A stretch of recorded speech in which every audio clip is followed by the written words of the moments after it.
Alhamdulillah wa salatu wa salamu ala ashrafil anbiya wa ala alihi wa ashabihi wa man wala wa ba'd. I always say that parenting is probably the only critical to life role in which there is no formal training. And although the results of parenting are results which affect not only the people involved, which is not only the parents and the children, but they also involve society at large. All of us are aware that societal problems are caused by people, and people are those who are brought up badly. So it's the issue of that's the issue of parenting. So the key thing is what is the solution? What is it that you must do? Now I'm going to try to be as simple as possible, because the idea is to try to give you some tips and some things that you can actually implement. I have a book on this also. Those of you who are interested can read it. It's called Raising a Muslim Child.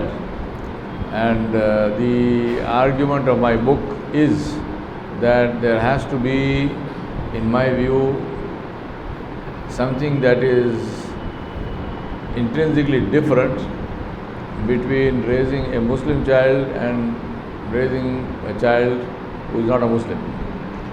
There will be a lot of similarities as well in terms of ethics and morals and so on and so forth. But there will be also some very critical and important differences that must be understood. So I want to just quickly make some points. The first and most important critical element when you are bringing up a child, and this is something that starts right from birth or even before birth, and that is what we call, if you look at films have a code of films where you have a code which is a U, which means universal, everybody can see it. Then you have film which is PG, which is parental guidance.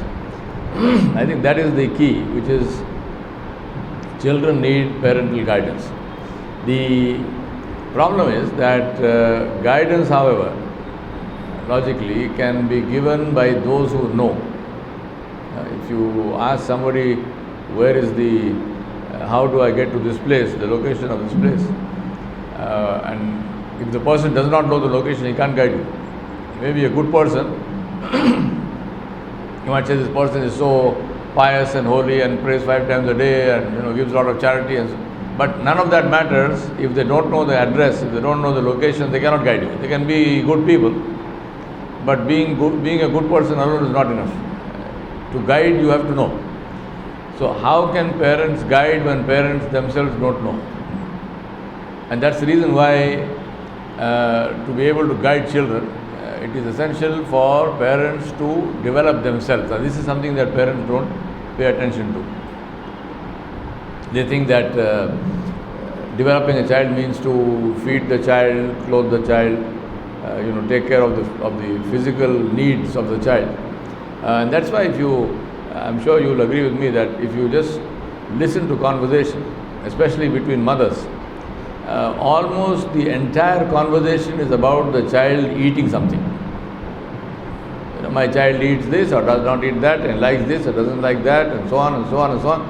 Now that would be understandable if your child was a baby goat or a baby horse or something, because that's primary requirement is that. That's why people say kids. Sometimes I ask people this question: how many kids do you have? People would have, how many? You are 2, 3, 1. So then I ask them, I said, do you feed them grass or leaves? So they said, what? Grass or leaves? I said, yeah, you told me you have kids. Kids are baby goats. Yes? Baby horses are called foals. Baby sheep are called lambs. Baby goats are called kids. So you said you have kids. So you have baby goats. Baby goats eat grass. So do you feed your kids grass, or do you feed them some other feed, or what do you feed? So the issue is that if you are bringing up your children, baby humans are called children, they are not called kids. So if you are bringing up children, then you have to be focused about something other than food. I mean, food is important, obviously, but and that's why you have the case today of there is a global problem with juvenile obesity everywhere in the world. Fat children. There's a global problem with juvenile ability, flat, flabby children who are fit for nothing. And the two main reasons. Number one reason is mothers being over focused on feeding. They think about nothing else. And the second one is lack of physical activity, and I will come to that in a minute, and I'll tell you why the reason for that. So constantly there is this focus on feeding. So you have to think, if you want to guide, then you have to know something other than feeding. The second issue is guide to where? Guide to what? So if you agree with me that yes, mothers and fathers, we should learn how to guide children, then the question is, what should you learn? But guide to what? So therefore, the upbringing of children is really quite intrinsically linked with the upbringing of parents themselves. So parents have to accept that I have to learn. Only if you learn, then you can teach your children, right? If I ask you this question, I say, how many of you teach your children or read to your children Allama Iqbal Rahmatullah's poetry? Does anybody do that? Because maybe somebody or some of you have not even heard of the name Allama Iqbal. Maybe you heard the name, but that's it. You don't know anything else. Or you just remember, खुद ही को कर बुलंद इतना कि हर तकदीर से पहले खुदा बंदे से खुद पूछे बता तेरी रज़ा क्या है. This is a very famous शेर. But if I ask you, what is the meaning of that? खुद ही को कर बुलंद इतना के माने क्या है? खुद ही क्या चीज़ है? और खुदा बंदे से खुद पूछे बता तेरी रज़ा क्या, तो अल्लाह के बंदे से पूछते हैं क्या? Because you have not studied the thing. You just heard the she'r and you are repeating the she'r. So why is it that you have not taught your children the poetry of Allama Iqbal? Even though that is, to me, in terms of literature, especially for Urdu-speaking people, that is almost, you can probably say, you can make that as a criterion to decide whether you are educated or not educated.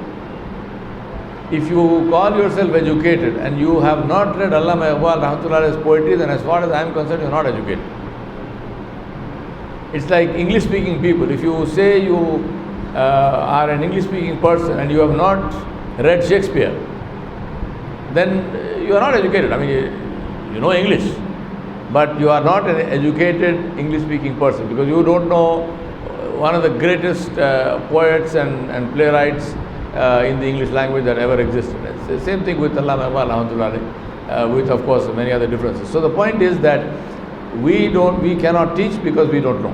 So you have to learn. And that's the effort that as mothers and fathers you have to make that effort with respect to children. So the whole issue of upbringing and raising of children starts even before the child is born. How do you prepare yourself to be a good mother, to be a good father? That is very, very important. So long before the child is born, you are preparing yourself. And if you prepare yourself, then you will find that you can actually bring up a wonderful child. Right?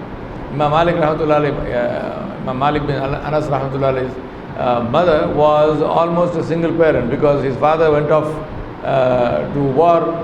At that time, war was being fought in Europe, in Constantinople, that area. So he went away and he did not come back for almost 30 years. So Imam Malik bin Anas Rahmatullah was raised by his mother, single parent. And you know who Imam Malik was.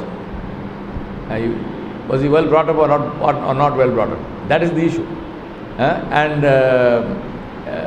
he, very famous quote of his mother, she sent him to study in Masjid al-Nabawi because there used to be classes, even today, to this day, that's probably one of the oldest schools, classes that are held in Masjid al-Nabawi Sharif in the daytime between the Salah. So she sent him to Masjid al-Nabawi to the class, and the teacher was Rabiatul Rai, rahmatullah alayh, who was another great scholar. And the mother sent Imam Malik and said, take from Rabiatul Rai his adab before you take from him his knowledge. And this is the advice of the mother to her son, to say, from your teacher first learn adab before you learn knowledge. Abdullah bin Mubarak rahmatullah alayhi, he said, I learned adab for 30 years before I learned knowledge. And adab, they are not talking about adab as in Urdu adab as in literature. They are talking about the way of behavior, manners. Today we are, Abdullah bin Mubarak and Imam Malik and so on are our classical scholars. I am talking about even in my childhood, which is not, that, at least according to me, it was not that far away. Muslim children were known for their manners. Non-Muslims, other people used to tell, I remember one day, one of my father's Marwadi friends, he said to him कि आप लोगों के बच्चे सबसे ज़्यादा तहज़ीब याफ्ता होते हैं, आपके बच्चे जितने तमीज़ के होते हैं हमारे बच्चे किसी के नहीं होते, मुसलमानों के बच्चे सब. So he said Muslim children are the best behaved, Muslim children have the best manners. So what happened to that? 20 years later, 30 years later, what happened to that? Today, even to make salam to an elder, you have to tell your child, salam karo. What is the need to say salam karo? If a parent has to remind a child salam karo, तो बड़ी खामी की बात है, बड़ी खराबी की बात है. आखिर बच्चे को सलाम करो बोलने की क्या ज़रूरत है? उसको मालूम होना चाहिए ये चीज़, मगर नहीं मालूम है. सलाम करने के लिए भी आपको याद दिलाना पड़ता है. हमारी मस्जिद में कई बार हम देखते हैं बच्चे आते सब बैठते हैं, कई नौजवान लोग आते हैं हमारे पास, lot of young people.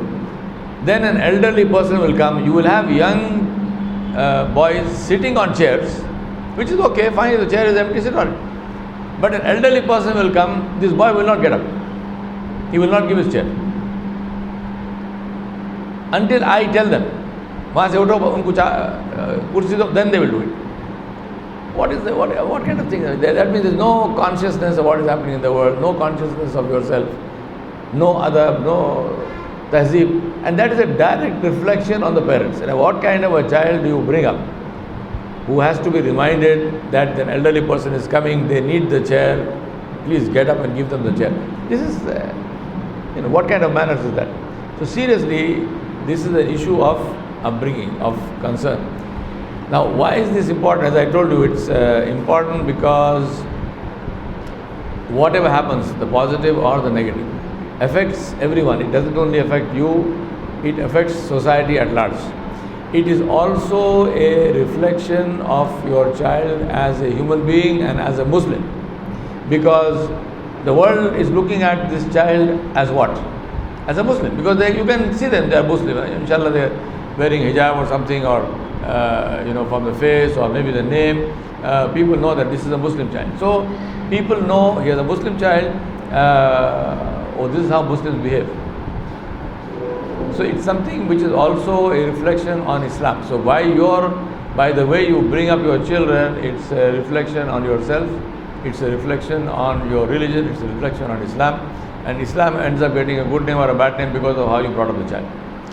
So what must you do? As I said, preparation starts even before the child is born, and it starts with you working on yourself. So you need to make a list of what you need to prepare yourself. So all that I am saying in terms of the upbringing of children relates to what you need to do with bringing up yourself first.